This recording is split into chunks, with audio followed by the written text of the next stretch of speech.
الحمد لله رب العالمين والصلاة والسلام على سيد الأنبياء والمرسلين أما بعد فأعوذ بالله من الشيطان الرجيم بسم الله الرحمن الرحيم الصلاة والسلام عليك يا رسول الله وعلى آلك وأصحابك يا حبيب الله الصلاة والسلام عليك يا نبي الله وعلى آلك وأصحابك يا نور الله. Dear viewers, welcome to Prophetic Stories, where we continue our journey about the seerah and the life stories of the last Prophet sallallahu alaihi wasallam.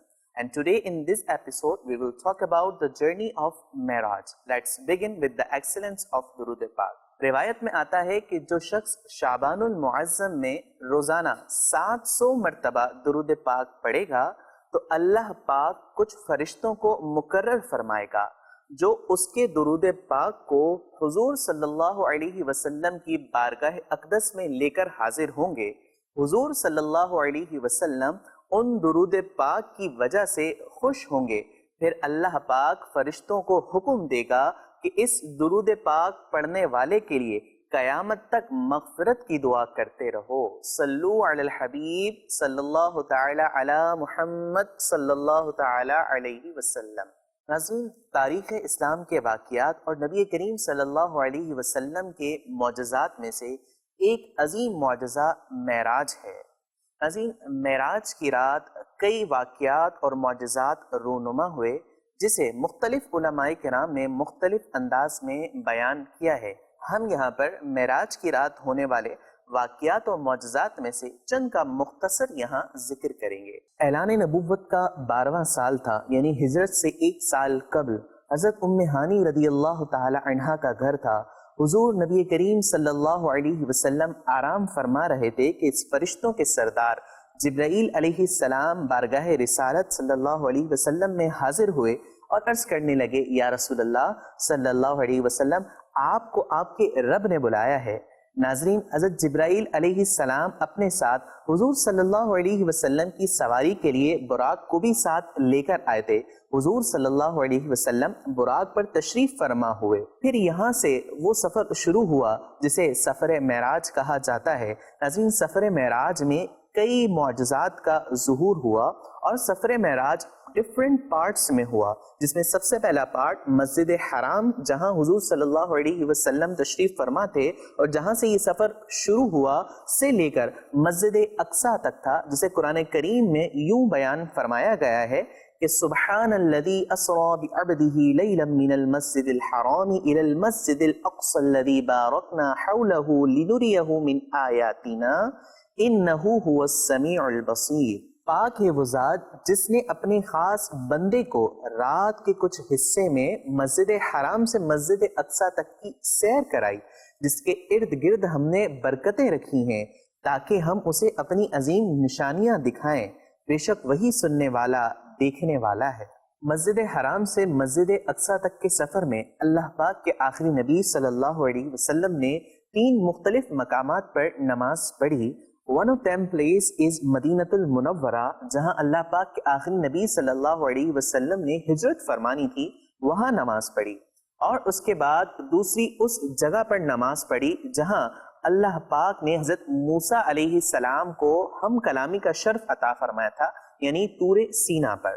اس کے بعد تیسری وہ جگہ تھی جہاں اللہ پاک کے نبی حضرت عیسیٰ علیہ السلام کی ولادت ہوئی تھی، وہاں اللہ پاک کے آخری نبی صلی اللہ علیہ وسلم نے دوران سفر نماز پڑھی.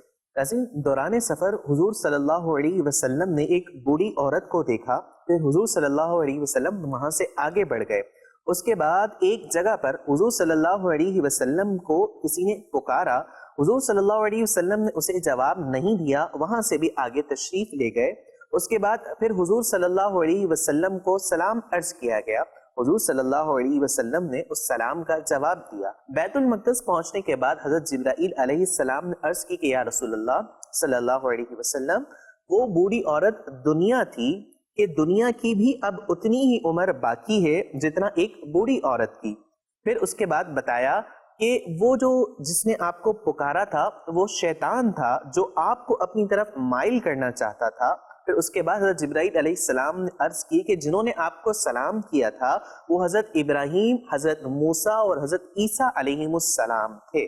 ناظرین حضور صلی اللہ علیہ وسلم فرماتے ہیں کہ مسجد اقصیٰ جب میں پہنچا تو وہاں تمام انبیاء کرام علیہم السلام جمع تھے.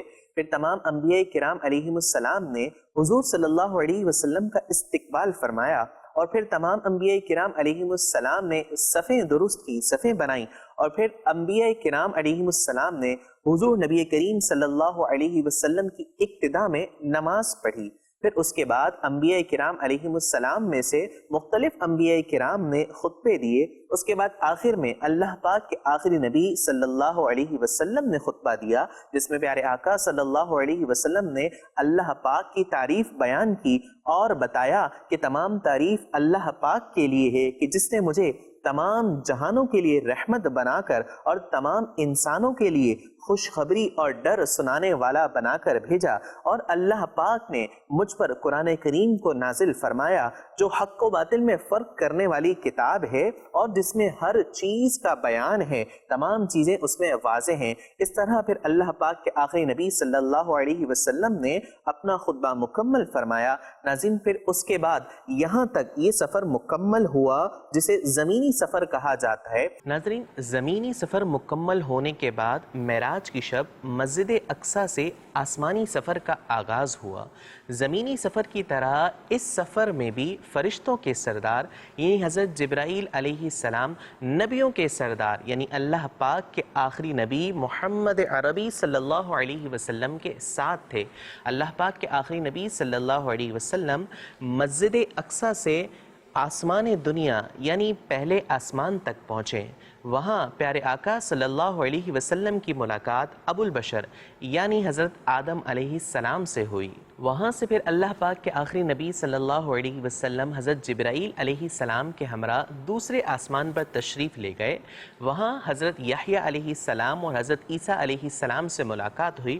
انہوں نے پیارے آقا صلی اللہ علیہ وسلم کا ویلکم کیا، بات چیت ہوئی اور پھر ناظرین اسی طرح یہ سفر آگے جاری رہا اور اللہ پاک کے آخری نبی صلی اللہ علیہ وسلم تیسرے آسمان پر پہنچے.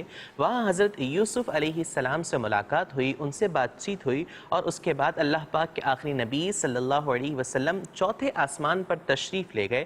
وہاں حضرت ادریس علیہ السلام سے اللہ پاک کے آخری نبی صلی اللہ علیہ وسلم کی ملاقات ہوئی. ان سے بات چیت کے بعد اللہ پاک کے آخری نبی صلی اللہ علیہ وسلم وہاں سے آگے تشریف لے گئے. وہاں پر اللہ پاک کے آخری نبی صلی اللہ علیہ وسلم کی ملاقات حضرت ہارون علیہ السلام سے ہوئی. اس کے بعد اللہ پاک کے آخری نبی صلی اللہ علیہ وسلم اور آگے تشریف لے گئے تو اگلے آسمان پر حضرت موسیٰ علیہ السلام سے ملاقات ہوئی. ناظرین اس کے بعد اللہ پاک کے آخری نبی صلی اللہ علیہ وسلم ساتویں آسمان پر پہنچے. وہاں اللہ پاک کے آخری نبی صلی اللہ علیہ وسلم کی ملاقات حضرت ابراہیم علیہ السلام سے ہوئی. ساتویں آسمان پر پہنچنے کے بعد آسمانوں کا سفر مکمل ہوا. اب آسمانوں کے بعد وہاں سے آگے کا سفر شروع ہوا. ناظرین آسمانوں سے آگے اللہ پاک کے آخری نبی صلی اللہ علیہ وسلم سدرۃ المنتہا پر پہنچے، جہاں حضرت جبرائیل علیہ السلام اللہ پاک کے آخری نبی صلی اللہ علیہ وسلم سے عرض کرنے لگے کہ یا رسول اللہ صلی اللہ علیہ وسلم میری لمٹس تو سدرۃ المنتہا پر کمپلیٹ ہو چکی، لیکن اس کے آگے کا سفر آپ علیہ السلام کو ہی کرنا ہوگا کیونکہ میں اس سے آگے مزید نہیں بڑھ سکتا. ناظرین پھر اللہ پاک کے آخری نبی صلی اللہ علیہ وسلم اس سے آگے تشریف لے گئے. ایک آواز آئی جس میں اللہ پاک کے آخری نبی صلی اللہ علیہ وسلم سے کہا گیا کہ اور قریب ہو جاؤ. تو پیارے آقا صلی اللہ علیہ وسلم مزید ترقی کرتے گئے اور قریب ہو گئے. پھر آواز آئی اور قریب ہو جاؤ، تو پھر اور ترقی کرتے گئے اور قریب ہوتے گئے، یہاں تک کہ 1000 مرتبہ کہا گیا کہ میرے قریب ہو جاؤ. تو پیارے آقا صلی اللہ علیہ وسلم مزید ترقی کرتے گئے یہاں تک کہ دنا کے مقام تک پہنچے. پھر وہاں سے آگے فتدلہ کے مقام پر پہنچے، وہاں سے آگے قاب قوسین او ادنا تک پہنچے. ناظرین پھر اللہ پاک کے آخری نبی صلی اللہ علیہ وسلم اللہ پاک کے قریب ہوئے اور اللہ پاک کے آخری نبی صلی اللہ علیہ وسلم نے سجدہ کیا. پھر اللہ پاک نے آپ علیہ الصلاۃ والسلام کو نمازوں کا تحفہ دیا. پیارے آقا صلی اللہ علیہ وسلم نمازوں کا تحفہ لے کر تشریف لا رہے تھے تو حضرت موسیٰ علیہ السلام سے ملاقات ہوئی۔ پھر حضرت موسیٰ علیہ السلام نے عرض کی کہ کیا کچھ فرض بھی ہوا ہے آپ کی امت پر؟ تو پیارے آقا صلی اللہ علیہ وسلم نے ارشاد فرمایا، جی ہاں 50 نمازوں کا تحفہ ملا ہے جو میری امت پر فرض کی گئی ہیں۔ حضرت موسیٰ علیہ السلام نے عرض کی کہ اے اللہ پاک کے آخری نبی صلی اللہ علیہ وسلم، میرا ایکسپیرینس رہا ہے، میں نے لوگوں کو اور بنی اسرائیل کو آزمایا ہے، تو آپ کی امت بھی 50 نمازیں پوری نہیں پڑھ سکے گی، اس کی پابندی نہیں کر سکے گی، لہٰذا آپ اللہ پاک سے عرض کریں تو ان نمازوں کو کم کر دیا جائے۔ ناظرین، پھر اللہ پاک کے آخری نبی صلی اللہ علیہ وسلم دوبارہ تشریف لے گئے اور عرض کی تو اللہ پاک نے نمازوں کی تعداد میں کچھ کمی کر دی۔ اس کے بعد جب دوبارہ حضرت موسیٰ علیہ السلام سے ملاقات ہوئی تو انہیں پھر یہ ساری باتیں بتائیں، تو پھر حضرت موسیٰ علیہ السلام نے دوبارہ عرض کی کہ اسے اور کم کروائیے۔ اسی طرح یہ سلسلہ چلتا رہا۔ پھر اللہ پاک کے آخری نبی صلی اللہ علیہ وسلم جب اللہ پاک کی بارگاہ میں تشریف لے گئے تو اللہ پاک نے 5 نمازیں کی اور فرمایا کہ آپ کی امت 5 نمازیں پڑھے گی لیکن میں ثواب انہیں 50 نمازوں کا دوں گا۔ ناظرین، پھر 5 نمازیں لے کر جب اللہ پاک کے آخری نبی صلی اللہ علیہ وسلم واپس تشریف لائے تو پھر حضرت جبرائیل علیہ السلام کے ہمراہ جنت کی سیر کی۔ اس کے بعد حضور علیہ السلام نے جہنم کو بھی ملاحظہ فرمایا۔ پھر اس کے بعد اللہ پاک کے آخری نبی صلی اللہ علیہ وسلم واپس دنیا میں تشریف لے آئے۔ ناظرین، وہاں سے واپسی آنے کے بعد اللہ پاک کے آخری نبی صلی اللہ علیہ وسلم نے رات مکمل کی اور صبح ہوتے ہی اعلان فرمایا۔ ناظرین، کئی لوگوں نے تصدیق کی، ایمان والوں نے تصدیق کی اور کفار اور مشرکین ڈینائی کرتے رہے، یہاں تک کہ کچھ مشرکین حضرت ابو بکر صدیق رضی اللہ تعالی عنہ کے پاس گئے اور ان سے کہنے لگے کہ کیا آپ اس بات کی تصدیق کرتے ہیں کہ جو آپ کے دوست کہہ رہے ہیں کہ انہوں نے راتوں رات مسجد حرام سے مسجد اقصیٰ تک کا سفر کیا اور آسمانوں کی بھی سیر کی، تو کیا آپ اس بات کی تصدیق کرتے ہیں؟ صدیق اکبر رضی اللہ تعالی عنہ نے فرمایا، کیا واقعی انہوں نے ایسا کہا ہے؟ لوگوں نے کہا جی ہاں انہوں نے ایسا کہا ہے۔ تو صدیق اکبر رضی اللہ تعالی عنہ نے فرمایا، بے شک میں تصدیق کرتا ہوں کہ پیارے آقا صلی اللہ علیہ وسلم نے یہ سفر کیا۔ ناظرین، اسی تصدیق کی وجہ سے صدیق اکبر رضی اللہ تعالی عنہ کو صدیق کہا جاتا ہے۔ ناظرین، معراج کے بعد حضرت جبرائیل علیہ السلام اللہ پاک کے آخری نبی صلی اللہ علیہ وسلم سے عرض کرنے لگے کہ یا رسول اللہ صلی اللہ علیہ وسلم، اللہ پاک نے آپ کو جو مقام اور مرتبہ عطا فرمایا، مخلوق میں کسی کو بھی یہ مقام اور مرتبہ نہیں عطا فرمایا، یہاں تک کہ کسی مقرب فرشتے کو بھی نہیں اور کسی نبی علیہ السلام کو بھی وہ مقام اور وہ مرتبہ نہیں عطا فرمایا جو اللہ پاک نے آپ علیہ السلام کو عطا فرمایا۔